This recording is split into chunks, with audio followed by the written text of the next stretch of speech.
É o segundo encontro de Rural Imaxinado que organizamos dentro da Rede Revolta, que é unha rede de investigación con financiamento da Administración Autonómica para grupos universitarios e para redes universitarias.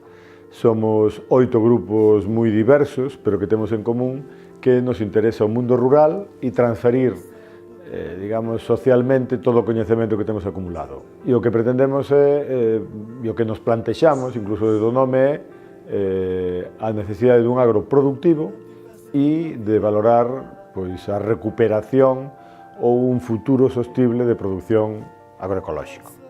Aquela xente preocupada polo mundo rural e preocupada polas actividades productivas poida presentar e definir as súas propostas, non? E, ademais de todo, o que facemos é crear rede de xente que pensa, que se preocupa, que atende e que entende, na que hai académicos, universitarios, hai iniciativas productivas e hai xente que pensa e que vive no rural e que fai cousas novas e que quere conectarse. E nós intentamos conectalos, traballar con eles, pensar con eles e favorecer que o rural en Galicia sexa algo máis que unha idea, sexa un espacio productivo e con futuro e que ese futuro sexa como ten que ser, que só hai unha opción, que sexa sustentable. Tres das problemáticas que identificamos no rural a través dos procesos de mapeamento colectivo que se levaron a cabo na aldea de Valdín, na Veiga, en unha comunidade indígena de Nicaragua, en Santa Rosa, foron a primeira que hai un desprestixio de vivir no rural, hai un xuicio social negativo que identifica que o rural é sinónimo de pobreza, sinónimo de atraso, como di Banda Naxiba, cultivar o teu propio millo é sinónimo de pobreza, mentres que comprar no mercado algo procesado é sinónimo de riqueza, non? Unha segunda sería que existe unha idealización da comunidade que parece que todo por ser rural xa é comunitario, e iso non é así. As comunidades mudaron, a comunidade é algo que máis que reproducirse se produce no diario habitar, e para iso necesitamos un rural precisamente habitado e vivido, que lle dé significado aos lugares. A terceira das conclusións que cheguei é que existe un conflito entre o capital e a vida, é dicir, prima o beneficio do capital fronte á sostibilidade da vida. Isto no rural vese perfectamente cando, por exemplo, primamos facer dun rural bonito, un rural que se pode visitar, un rural que teña unha imaxe que esperamos cando o visitamos, pero que ten tremendas carencias a nivel servizos, por exemplo, que delimitan moito como se pode vivir ese rural. O que decía, se unha muller de Valdín ten que gastar 100 euros en ir a Ourense nun taxi para poder ir a unha consulta médica, de nada nos vale que invirtamos moitos millóns en ter un espacio bonito á vista se realmente non se pode vivir. O que facemos nós dende Carabuñas é algo que entendemos que debería ser algo máis natural, que é simplemente observar o que temos ao redor, contemplar que recursos hai na terra, que recursos nos rodean, e intentar cambiar a óptica, miralos de outra maneira e entender que dese recurso se pode aproveitar ben para o cultivo, ben para a transformación, para a elaboración de outro produto e que iso pode ser unha fonte de emprego e unha fonte de traballo, non? Que Galicia está cheo de recursos, no noso caso utilizamos o sabugueiro, que é un arbusto que se estende de forma natural por toda Galicia, que nunca se aproveitou para a alimentación, o que nos coñezamos, estamos intentando polo en valor, cultivalo, transformalo, non? E por un produto novo no mercado. Miremos e observemos ben o que temos ao redor. A terra que nos sostén está chea de recursos fantásticos para cultivar, para pôr en valor, para transformar, e que iso nos vai a permitir que o rural galego siga tendo actividade, porque a xente só se vai a quedar a vivir aquí se ten traballo.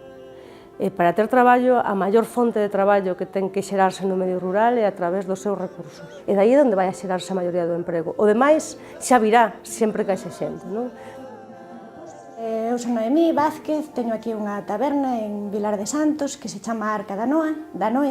É un espazo cultural onde facemos diferentes actividades, entre las concertos, exposicións, obradoiros de música tradicional e outro tipo de cursos. Teño un proxecto autoxerido onde facemos máis de 200 actividades por ano, que é bastante, e moitas veces botamos en falta a axuda institucional non só económica, sino o mellor para crear unha plataforma para darlle publicidade máis a proxectos como este, non?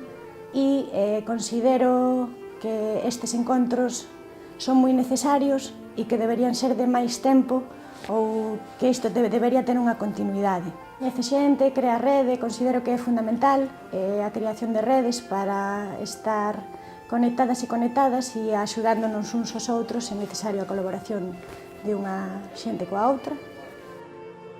Creo que dentro da universidade temos un gran problema moitas veces, que é que a nosa investigación non chega á sociedade que nos está pagando esa investigación. A Rede Revolta é unha cousa que nos axuda por o que nos facemos na sociedade, pero tamén saber o que a sociedade pensa e espera de nós como xente a que nos está pagando. Creo que temos un problema moi importante que moitas veces non contamos co componente social da nosa investigación, a donde vai dirixido todo eso que é a sociedade. Creo que estas xuntanzas, esta o Rural de Lalín, foron moi bons en ese sentido, porque nos achegan a nós, a xente, e achega o que a xente fai a nós, o cal eu creo que é moi importante. Non tería sentido que esta iniciativa se fixese nunha das 7 cidades de Galicia, non? Si se está a falar de proxectos e de ideas e de como volver ou como retornar ou como recuperar proxectos no rural, pois terá que facerse nos sitios nos que despois se irán a implantar ou nos que están implantados. Neste caso, Vilar de Santos, nos encantados porque estamos na casa e xogamos con ventaxa, claro. Un encontro sobre o rural ten que ser no rural, non ten sentido que sexa en Santiago de Compostela ou en Vigo, que ademais non coñecen a realidade. E, por outro lado, ir aos lugares e saber como se funciona nos lugares, non desde só unha historia academicista, que só, sino lévalo á práctica, non? E ver como funcionan os produtores e as persoas que traballamos a diario no rural. Como alcalde de Vilar de Santos, que a Rede Revolta, neste caso a Universidade de profesores e investigadores que traballan no ámbito rural, pois viñeran con esta iniciativa aquí, pois para nós creo que en primeiro lugar é positivo. Eu o dixen cando presentamos o encontro en Ourense, volvín repetir hoxe, por dous motivos, non? Polo feito en sí de que a universidade pois elixe e descentralice determinadas cuestións que tamén ten que alcanzar esa visibilidade fora do ámbito académico e puramente universitario, nesa transferencia de coñecementos e iniciativas, non? Pero despois tamén eu creo que ten unha razón de ser de por que fomos nós, non? E eu creo que Vilar de Santos é un concello pequeno, somos un concello pequeno na comarca da Limia, na provincia de Ourense, en Galicia, pero temos sido sempre un concello que temos aproveitado e feito e orientado un modelo de desenvolvemento socioeconómico e incluso cultural e social pois moi definido, non? Baseado en primeiro lugar nun aproveitamento dos recursos nosos propios, non depender de inversión foránea, senón valernos por nós mesmos, non?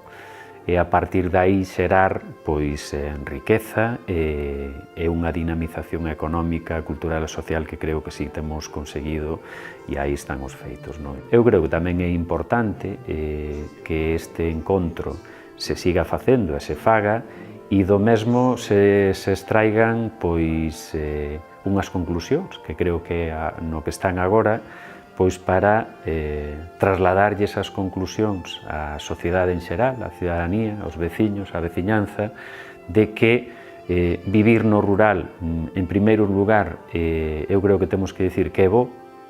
En segundo lugar, eu creo que se poden xerar e facer todo tipo de actividades e alternativas, igual que no mundo urbano. Esa, de feito, ten sido tamén un dos nosos eixos como grupo de goberno municipal, que os meus veciños, os nosos veciños, teñan as mesmas condicións de vida que poida haber nun mundo urbano, non? Pois servicios públicos de calidade, acceso a todos digamos, as infraestructuras técnicas, tecnolóxicas, que teñan o mesmo recorrido, que teñamos internet, que teñamos, que creo que temos no propio Concello, e incluso poñer todas esas cuestións para generar outras actividades, non? Eu creo que eso tamén é o positivo. Creo que é o único xeito, porque ti cando falas con alguén e lle dis que estás traballando nun proxecto de investigación de non sei que, se non lle mostras a aplicabilidade na súa contorna, non vale para nada. Si de todas estas historias podemos conseguir que en Vilar de Santos ou canto se fixo en Lalín ou tal, conseguir meter a xente, que a xente traballe na súa contorna cos seus cousos, eu creo que é o ideal. E o gallá consigamos aplicar todo o que nos podemos saber, todo o que nos estamos aprendendo, neste caso en concreto en Vilar de Santos. Quero morrer nesta aldea onde moran os meus pais e os meus avós, eles tamén eran desta aldea. Do que estamos falando é de que é necesario reivindicar un dereito, que é un dereito ao rural, un dereito a un lugar que sea próximo, que sea vivible, que sea armónico, e que tamén sea comunitario, pero non intentando idealizar esa comunidade, intentando recuperala, senón intentando reconstruir unha comunidade nova tamén que fagamos habitando. Ese dereito ao rural encaixaría moi ben neste encontro, porque sería case como unha promesa de futuro na que pensemos novas formas, novas alternativas. Como dicía o Aventura de Sousa Santos, hai que ter un pensamento alternativo de alternativas. E niso entra, é fundamental, este tipo de encontros nos que nos permiten exercitar esa capacidade de imaginar outros mundos posibles e de imaginar outras realidades. Que incluso os que estamos xa mergullados nunha iniciativa deste tipo, nos que estamos aquí pelexándonos con moita ilusión e tamén con moito esforzo por sacar proxectos como este, pois nos axudan a enriquecelos, porque escoitamos a outra xente que está facendo cousas parecidas, que está facendo cousas moi diferentes, pero que no fondo crean esa rede que nos fai falta para seguir, non? E para mellorar tamén como técnicos, como produtores, como elaboradores, e todo iso nos enriquece. Por iso, o gallá houbera máis redes revoltas espalladas por Galicia e tuveramos máis oportunidades de reflexionar e de falar abertamente do que necesitamos e do que creemos nós que debe ser o medio rural, non?